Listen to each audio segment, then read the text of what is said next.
Hello, dear friends, and welcome to part 2 of this exploration of the golden age of the samurai, exploring Japan's elite warrior culture.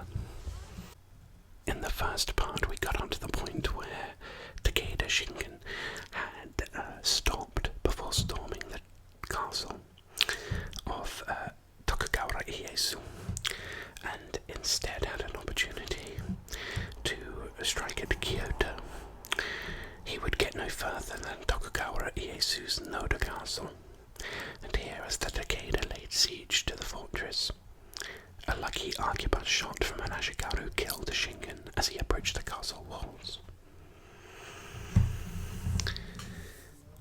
So the Nobunaga strike back. The news of Shingen's death was music to Nobunaga's ears and gave him the impetus to move against his more local rivals. First he surrounded Kyoto, demanded a large tribute from the nobles and merchants of the city.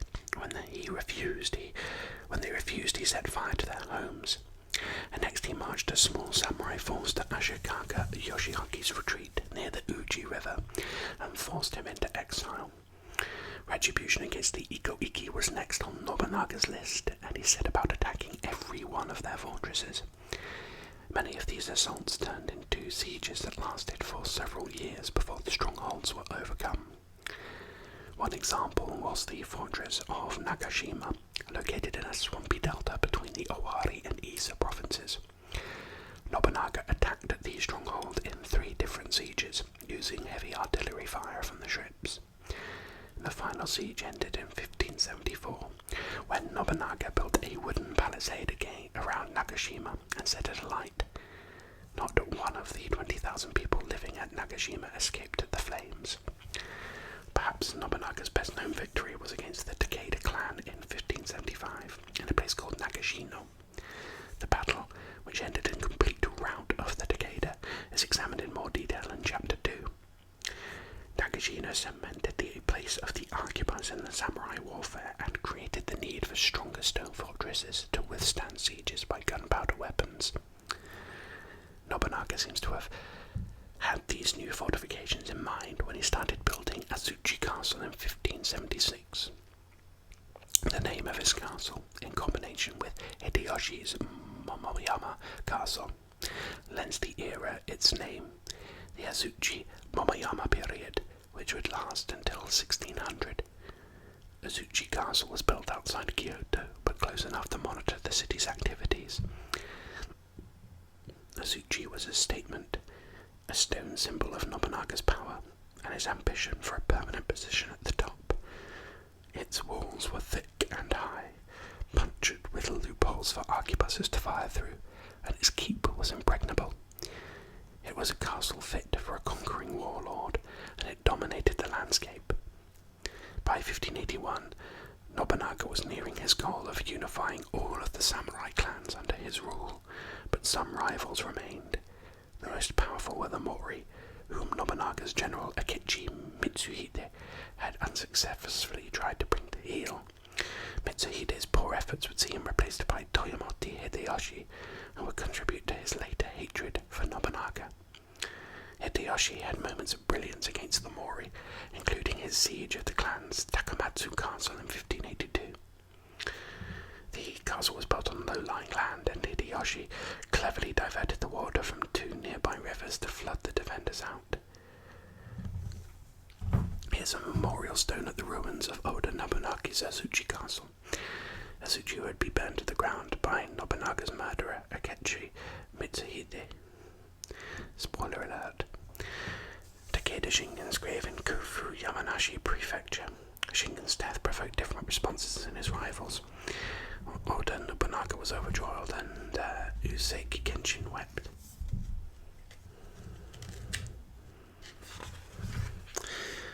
So the act of diverting water from rivers, the effect created a lake around Takamatsu and a rising tide that brought snakes and rats into the castle. But Mori reinforcements were on the way, and Hideyoshi sent word to Nobunaga that he needed more men. Nobunaga dispatched every available samurai, including composed of his own 2,000-strong bodyguard. He then made his way to the Honoichi monastery in Kyoto, and among those coming to Hideyoshi's aid was Akechi Mitsuhide and a large force of samurai retainers. The army didn't get far. Popular accounts say Akechi Mitsuhide stopped at a fork in the road, muttering that the enemy is in the Honoichi and turning his troops back towards Kyoto. There are many theories why Mitsuhide hated Nobunaga. Some say it was because he had been disgraced when Nobunaga had replaced him with Hideyoshi to fight the Mori. Other accounts say Nobunaga overruled Mitsuhide's order to execute prisoners, who in turn took their revenge by murdering members of Mitsuhide's family. Another story has Nobunaga humiliating Mitsuhide by grabbing him around the neck and using his head as a drum. Whatever the reason, Mitsuhide was about to take his vengeance as his warriors surrounded Honoichi and assassinated Nobunaga. It's ironic that Nobunaga had been brought down by a weapon for which he had rewritten the samurai rulebook. The efficient use of the arquebus in battle was his legacy. He replaced the mounted bow and arrow-wielding samurai with lines of ashikaru carrying arquebuses. And with these weapons he mowed down thousands of samurai warriors who had been raised on stories of heroism and bravery from the Genpei War. As a general, Nobunaga was brutal and merciless. After his battles, Nobunaga would order that fugitives be hunted down and killed. Yama yama. Tani tani. Here are arquebusiers firing a volley during a Tokyo parade of the Teppo Hyakuninjo, or 100 sharpshooters of the Edo period. We have a little bit more on the death of Nobunaga here. Louis Foy was a Portuguese missionary and friend of Oda Nobunaga's, and he was staying in Kyoto at the time of the daimyo's assassination. So the events at Honoichi were recounted by the Portuguese missionary Louis Foy, who was in Kyoto at the time of his death. We at once began to hear musket shots and see flames. After this, another report came, and we learned that it had not been a brawl, but that Akechi had turned traitor and enemy of Nobunaga and had him surrounded. When Akechi's men reached the palace gates, they at once entered, as nobody was there to resist them because there had been no suspicion of their treachery. Nobunaga had just washed his hands and face and was drying himself up with a towel when they found him, and forthwith shot him in the side with an arrow. Pulling the arrow out, he came out carrying a naginata, a weapon with a long blade made after the fashion of a scythe. He fought for some time, but after receiving a shot in the arm, he retreated into his chamber and shut the doors. Some say that he cut his belly, while others believe that he set fire to the palace and perished in the flames. What we do know, however, is that of this man, who made everyone tremble not only at the sound of his voice, but even at the mention of his name, there did not remain even a small hair which was not reduced to dust and ashes.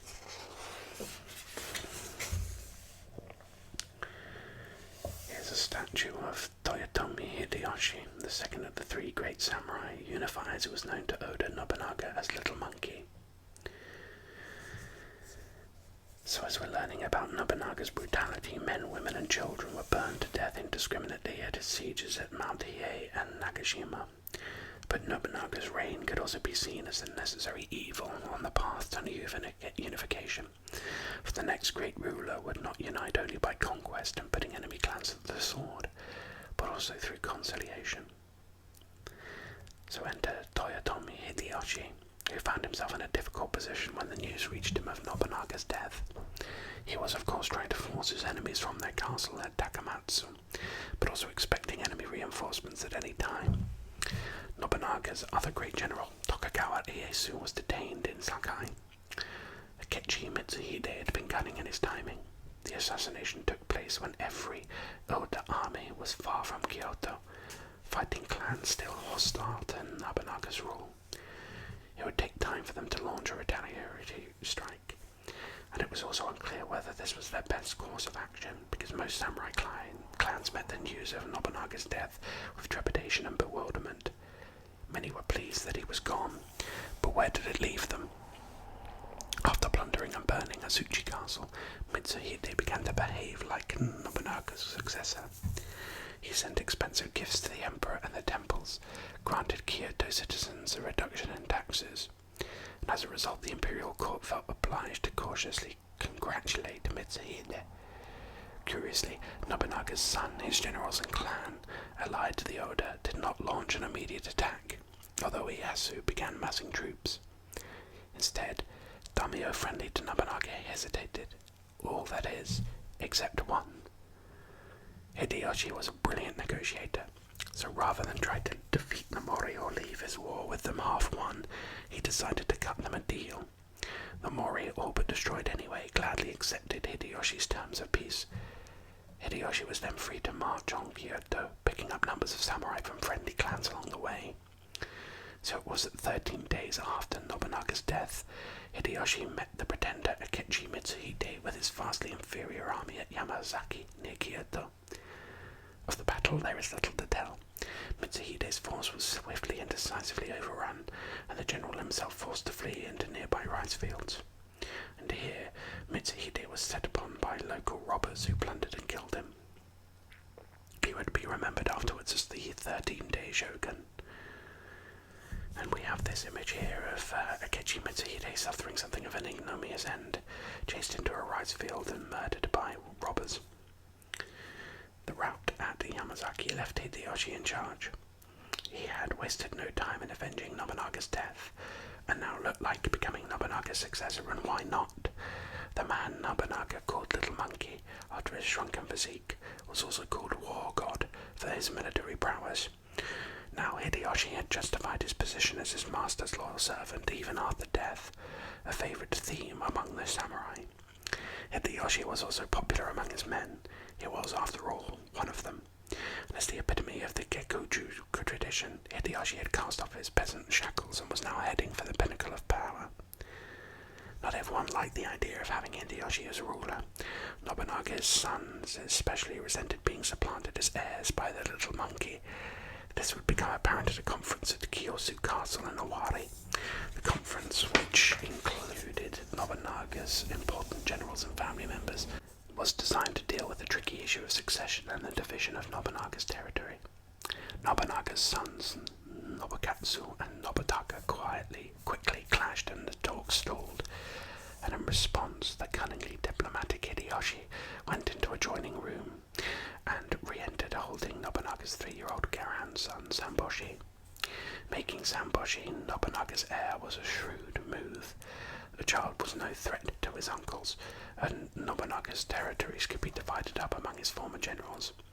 Nobunaga's conquests could be kept under one united authority, and the status quo retained. The question of actual succession had been sidestepped.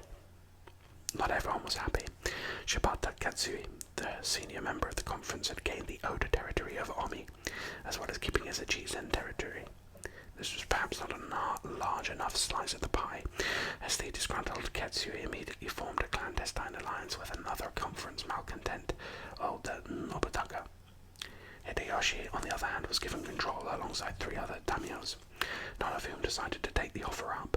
It was plain to see that of the territory carved up at the Kiyosu conference, Hideyoshi had gained most. So Hideyoshi quickly set about stamping his authority on Kyoto and built a castle nearby at Yamazaki, the site of his recent victory against Mitsuhide. The castle was close enough to keep watch on the capital, but not so close as to imply a position of rule. However, his progress irked Shibata Katsui and Oda Nobunaga, who could see that Hideyoshi was plotting. Nobunaga was first to act by declaring war on Hideyoshi. By the extraordinarily bad timing of his declaration alone, Nobunaga revealed both his age and inexperience.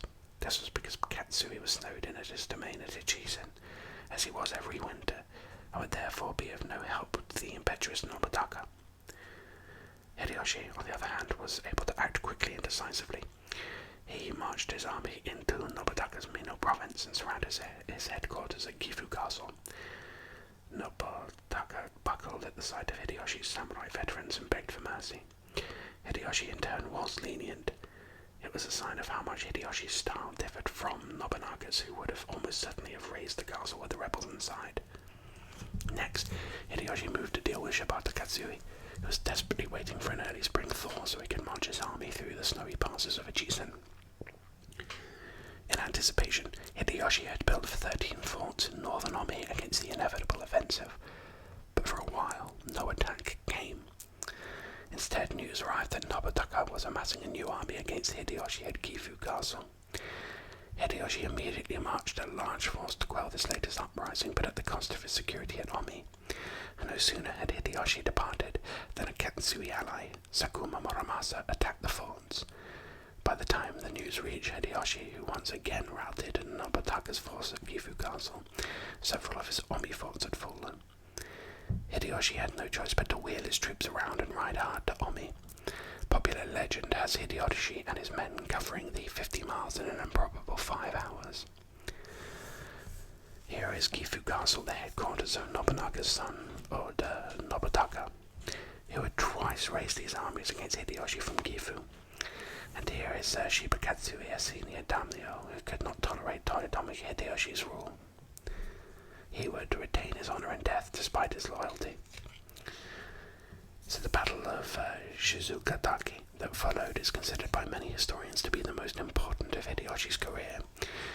It would also possibly be one of the shortest, perhaps taken by hubris.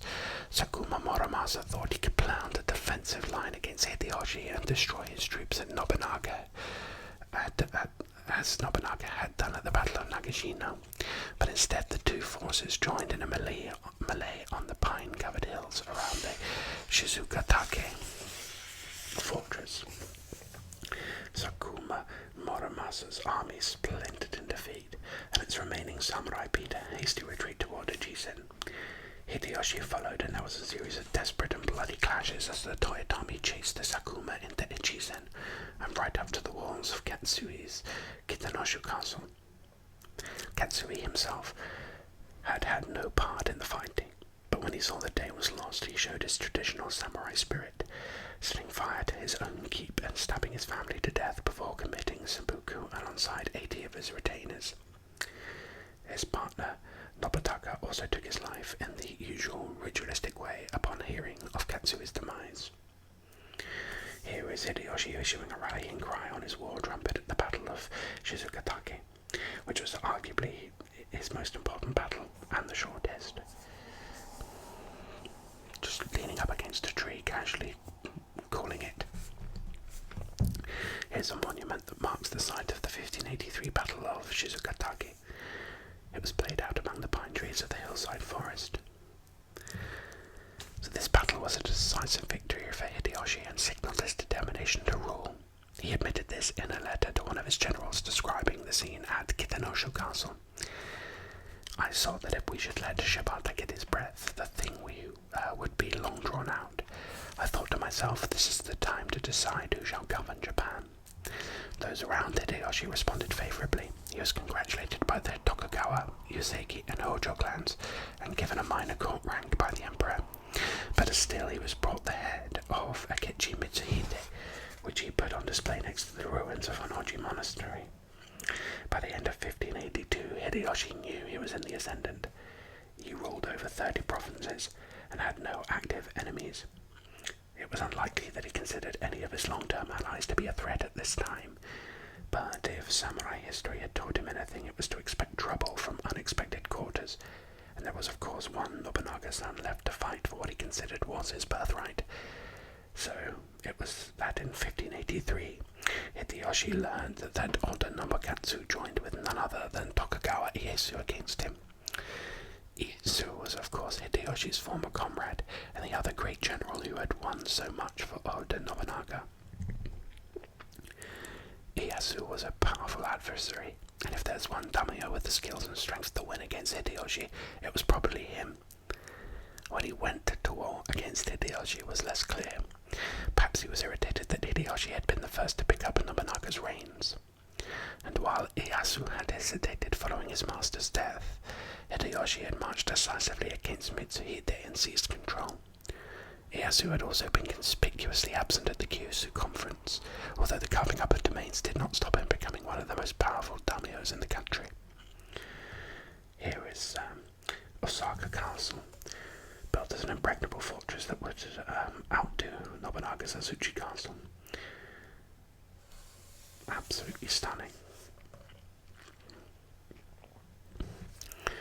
However, if Ieyasu believed war against Hideyoshi under Oda Nobunaga's banner would bring him to power, he was going to be disappointed. The conflict was a sporadic series of clashes that lasted little more than 8 months and ended in stalemate. Surprisingly then, the result was win-win for both daimyo. Hideyoshi won back a close and powerful ally. Ieyasu won formal recognition to control the 5 provinces he conquered. This was typical of Hideyoshi's policy of unification. In almost all cases, those daimyo who had warred with Hideyoshi were at least publicly forgiven and allowed to keep most of their territory. And in return, Hideyoshi would take some land for himself and retain the right to call upon the defeated daimyo's forces whenever needed. Enabling defeated daimyo to remain strong was a calculated risk on Hideyoshi's part. There were now 12 main daimyos in central Japan who ruled over large and powerful domains. A united majority could easily topple Hideyoshi. So why didn't it happen? Because more or less everyone got what they wanted. Unlike Nobunaga, Hideyoshi did not launch a purge. When opposed, he would conquer and then conciliate, but he was not interested in slaughtering everything in his path and then hunting fugitives down in the style of Nobunaga's Yama Yama Tani Tani. As a result, all of the major daimyos of Japan would sign a declaration of their allegiance to Hideyoshi by the end of the decade. This left Hideyoshi free to carry on with empire building, and in 1584 he constructed a massive castle at Osaka and was made Kanpaku, or regent, by the emperor. Hideyoshi asserted in a letter that the government of Japan will be made superior to anything since Yoritomo, and as Hideyoshi's star rose, so did his personal strength of arms. In his conflict against Ieyasu, Hideyoshi's samurai carried slightly fewer than 5,000 arquebuses. Troop numbers were also becoming staggeringly large. When putting down a rebellion on the island of Shikoku, Hideyoshi sent a force of 90,000 samurai, the largest offensive yet launched in the Azuchi Monoyama period. Soon after, Hideyoshi would dispatch an even larger army against the Shimazu clan of Kyushu. Here's a reenactment of the 1590 siege of Otawara, which ended in a famous victory for Hideyoshi, who finally rid himself of his Hojo foe. So Kyushu is the largest island below Honshu, where arquebuses first appeared on Japanese shores via a Portuguese shipwreck. With the muskets also came missionaries who converted many of the citizens of Kyushu. This caused an ongoing conflict between Christians and non-Christians. As Buddhist shrines were desecrated and forced conversions became commonplace. There was also a recurring power play between the island's leading daimyo, the Christian Otomo Sorin, and his enemy Shimazu Yoshihashi. In the end, Sorin travelled to Honshu to appeal directly to Hideyoshi for help. He brought with him a large supply of tea, a great favourite of Hideyoshi's. Hideyoshi liked Sorin's proposal, and to become the absolute ruler of Japan, he would need to conquer Kyushu. Sorting out a local difficulty would give him the best possible excuse, and his resolve was strengthened when Shimazu Yoshihashi replied to Hideyoshi's calls for peace by insulting the newly invested Kanpaku in a letter.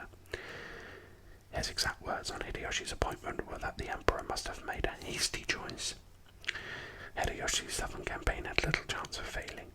His enormous force of nearly 300,000 samurai overwhelmed the Yoshihashi in a matter of months.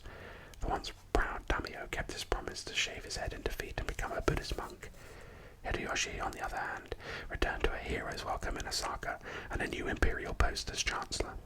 In 1590, Hideyoshi put down the last threat to his power, the mighty Hojo clan, in the siege of Ottawa Castle. Hideyoshi had achieved the dream of unification. Hideyoshi had put down the last threat to his power, the mighty Hojo clan, in the siege of Ottawa Castle. He had achieved the dream of unification and brought the warring states together under his Toyotomi banner. Now he would have to retain the power he won. The conflict in Kyushu was a precursor for Hideyoshi's much greater campaign of conquest overseas. He announced his intentions in a letter to his wife following his victory in Kyushu. I will tell Korea that they should come to Japan to greet the emperor. If no one comes from Korea, I will inform them that I will conquer them next year. I will take control over China during our lifetime.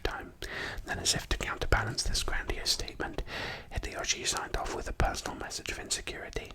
During this campaign, more and more grey hairs have grown, and I have not plucked them out. I know that you would not mind, but I hate this grey hair.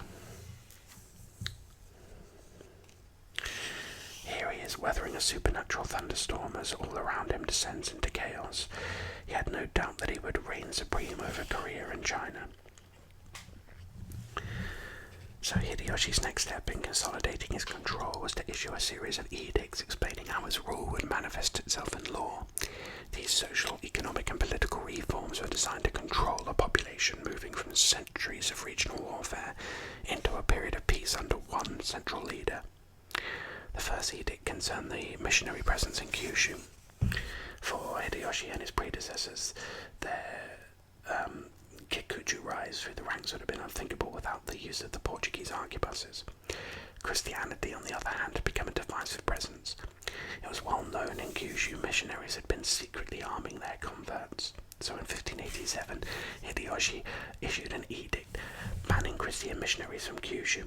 Japan is the land of the gods. Diffusion here from the Kiristan country of pernicious doctrine is most undesirable. Hideyoshi's sword hunt edict was probably his most infamous and influential. It aimed to change the social structure of Japan, disarming the peasantry and making it illegal for anyone other than the samurai to carry weapons. This was an extraordinary challenge to the peasants who for a century had borne arms on behalf of their lord and province. To some extent the peasants' role in war had blurred lines of class, but now there was to be a defined feudal social system, with the samurai at the top and everyone else below. Perhaps the most surprising thing about the edict is that it came from Hideyoshi, the former son of a peasant. But now that he had climbed to the top, he was determined to prevent others from following. Hideyoshi issued another edict making it illegal for samurai to re-enter village life or to be hired for any other alternative work. It also prohibited farmers from leaving their fields and seeking any other employment. Finally, it made it not only unadvisable for anyone to hire a samurai who already had a master, but also illegal for such a person to let that samurai go free. The punishment for this act was severe. If you violate these laws and permit such a person to go free, 3 heads shall be cut off and dispatched to the previous master in place of that one man's head. So years of Sengoku period warfare had kept samurai away from their families in the provinces and ready for action, as each daimyo kept his army standing and battle ready. But now their removal from the land and into the castle domain became a permanent requirement by law.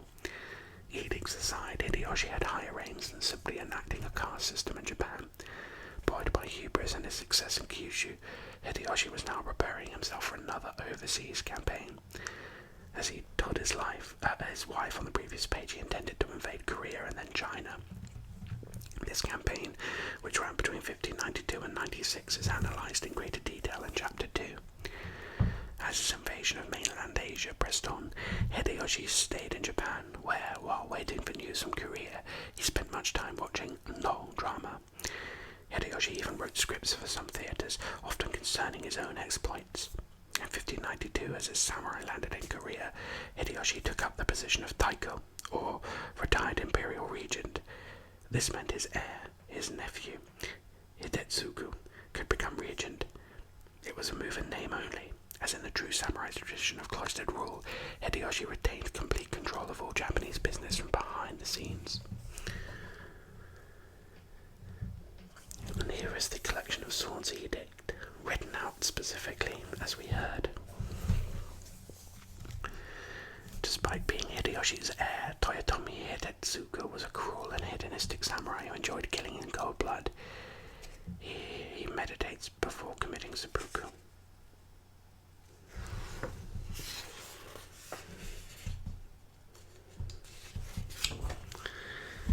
So Hidetsugu himself was something of a disappointment. He led a reckless life as a teenager and developed a wayward reputation. The line of succession became confused in 1593 when one of Hideyoshi's mistresses gave birth to a son, Hideyori.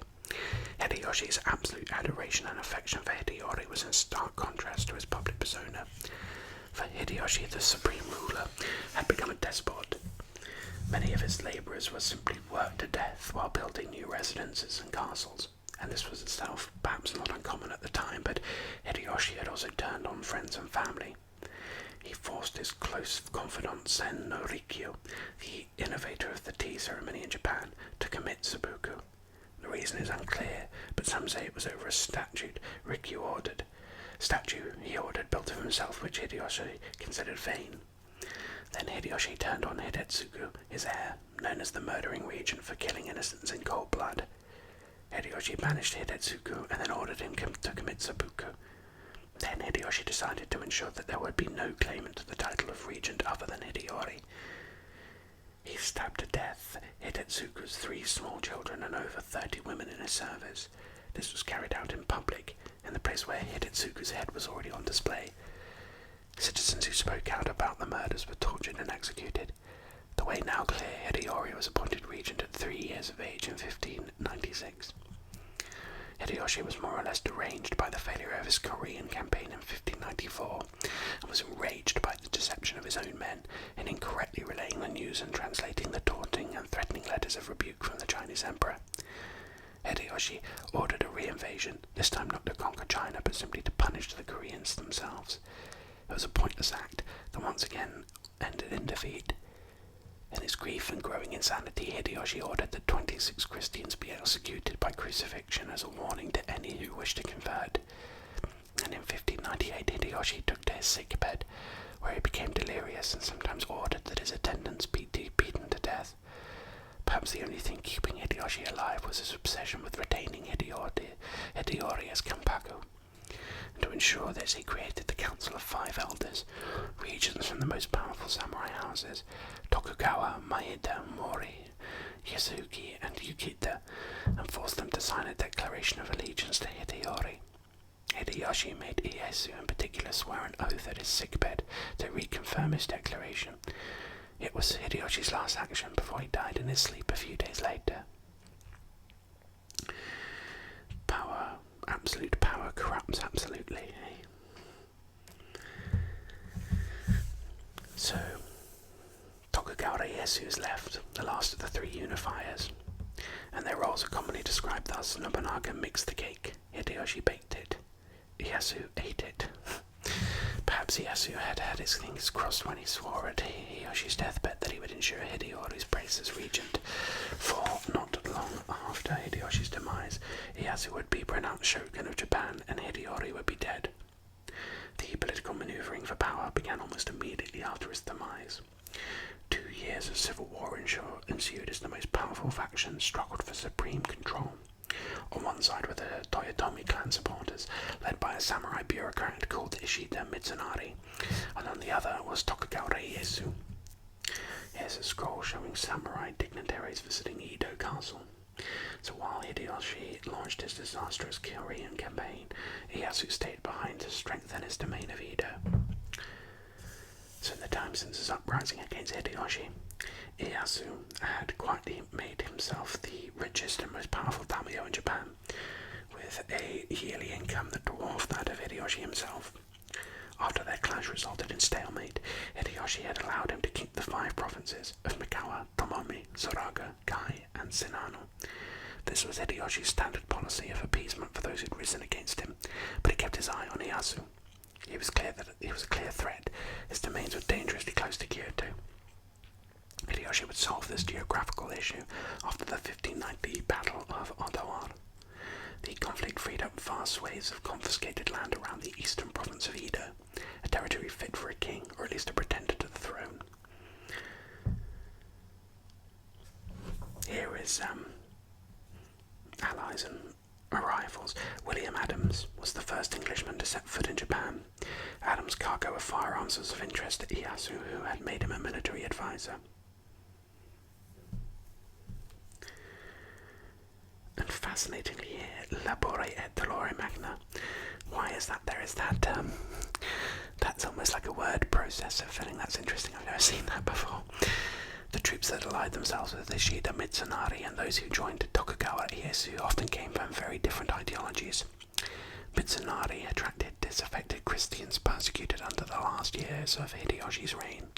Ieyasu, on the other hand, welcomed ex-believers who had given up their faith. Hideyoshi and Ieyasu both persecuted Christians in Japan, starting with the Jesuit missionaries of Kyushu. They also sought to crucify the crew of the crippled Dutch vessel, the Liefde, which limped into Kyushu in 1600 with a skeleton crew of sick and dying men. The captain, William Adams, being the first Englishman to set foot in Japan, and was of great interest to Ieyasu, who invited him to his wartime residence, Osaka Castle. Adams was also asked to bring his cargo of 19 cannons, 500 arquebuses, 5,000 cannonballs, 300 chain shot, and several tons of gunpowder, all a welcome addition to the Tokugawa arsenal. Adams, like all foreigners, was treated with caution and mistrust, but he went on to become a member of Ieyasu's military entourage.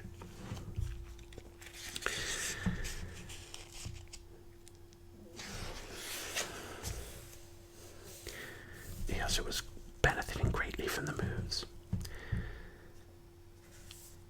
Edo was a prosperous province bursting with potential. He enlarged Edo's castle and undertook civic engineering works to improve the territory's infrastructure, kept tight control over the peasantry surrounding his capital, and made sure his samurai had direct access to the best supplies and foodstuffs.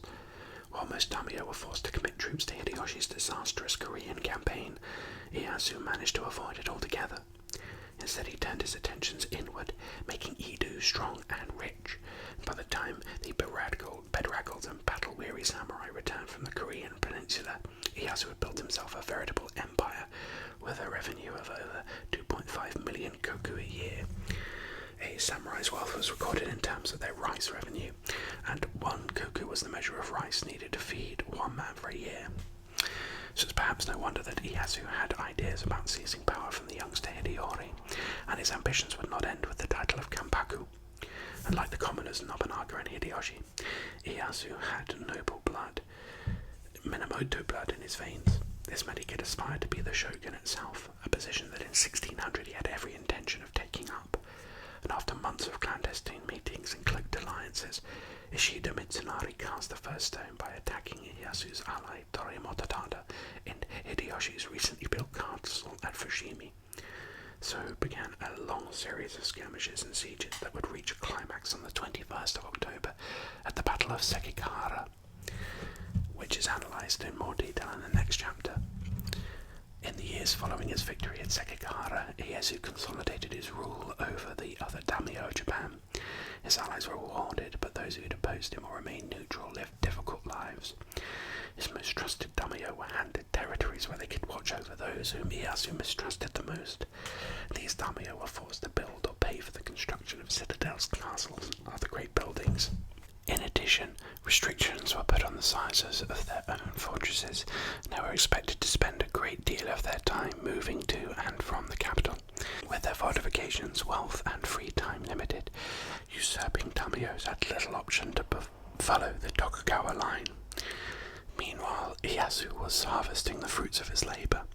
His Sekigahara victory heralded not only his rise to the rank of shogun in 1603, but led to more than 250 years of Tokugawa rule. It ushered in the age known as the Edo period, which would last until 1868. Here's a Dutch trading pass from 1609, who obtained a special dispensation to trade with Japan even during its locked country period.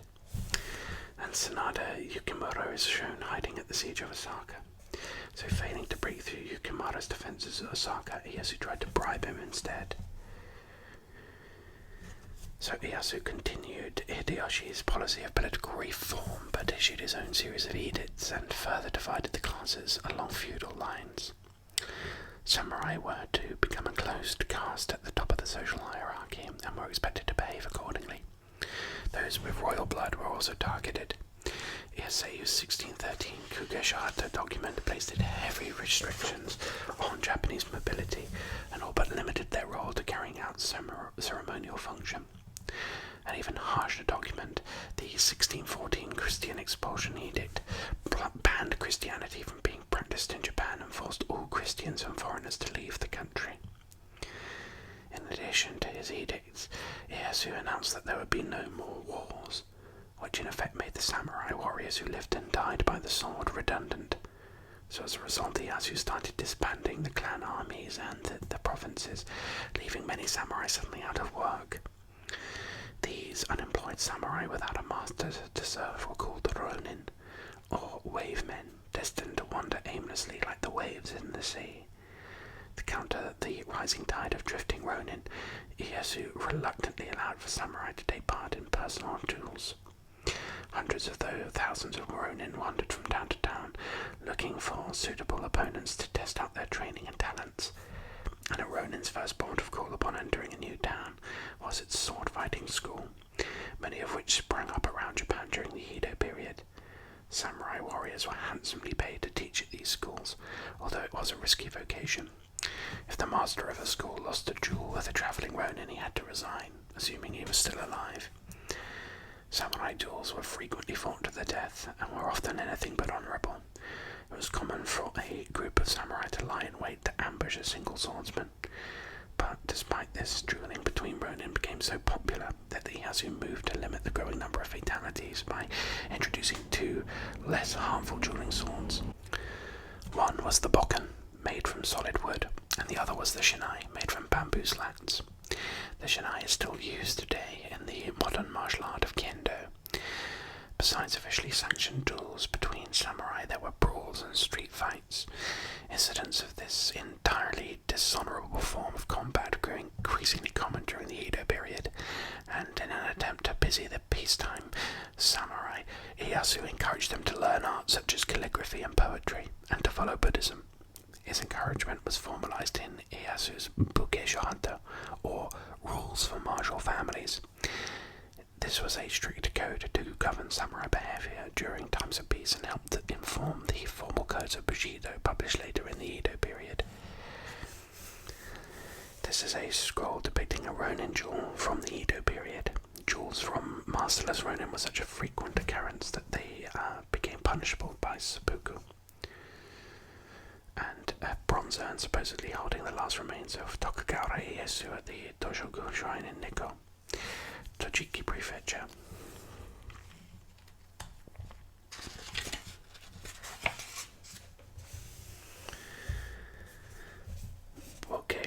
Here are the laws for the military houses.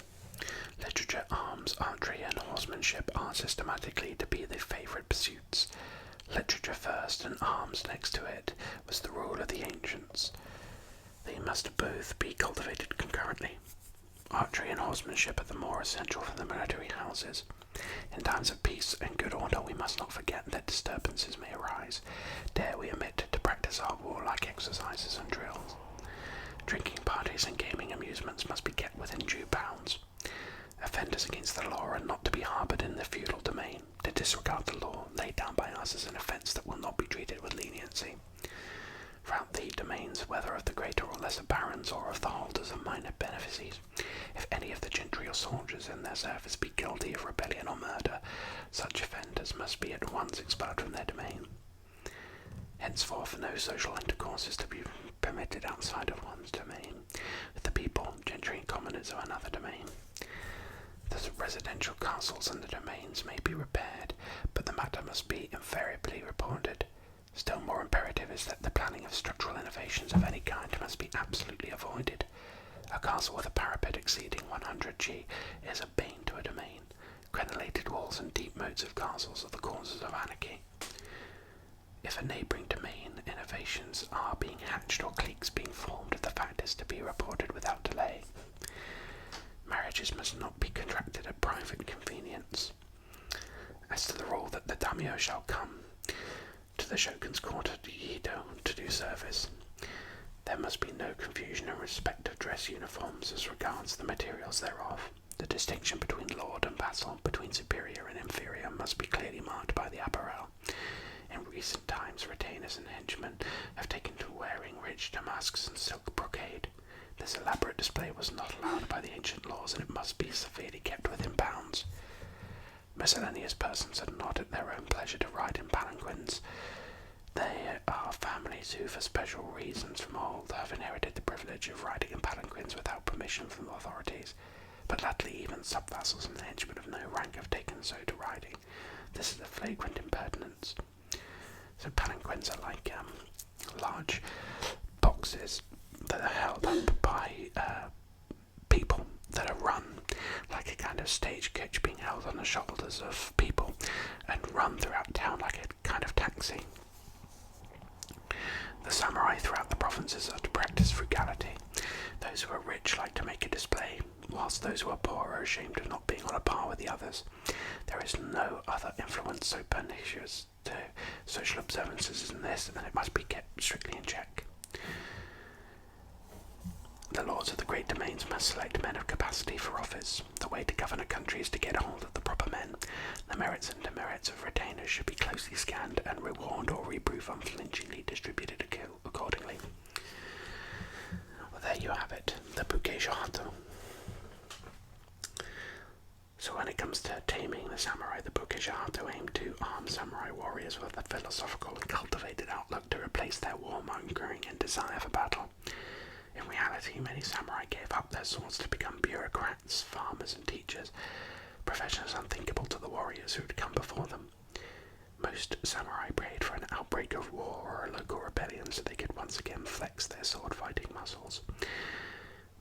One such opportunity presented itself in 1614 when Ieyasu's nemesis and one-time charge again reared his rebellious head.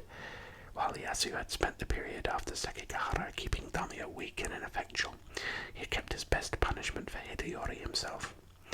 This was to rebuild Hideyoshi's great Buddha statue, which he began constructing from all of the weaponry confiscated during his great sword hunt. The statue had been partly completed at the time, but then destroyed during a 1596 earthquake. Hideyori's men had further bad luck when reconstructing the statue.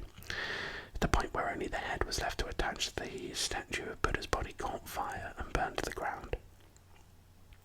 Work resumed a few years later, with 100,000 Toyotomi men involved in the statue's creation. It was also deemed that a great bronze bell be created to accompany the statue, but when the bell was completed, it would set a series of events in motion that would sound the death knell for Hideyori. The problem was not with the bell itself, but rather the inscription, made the state to be peaceful and prosperous, which split the ideographs I and Ieyasu in half. This coincidental sundering of his name incensed Ieyasu. There was a further outrage when an inscription on the bell mentioned bidding farewell to the setting sun, which the septuagenarian took as a thinly veiled reference to him. There were also reports that Hideyori had been harbouring the victims of Ieyasu's policies in his castle at Osaka. There were Christians, Ronin, other malcontents who probably felt they had little left to lose. The resulting siege of Osaka Castle, discussed in detail in Chapter 2, was the last warring victory of Ieyasu's life.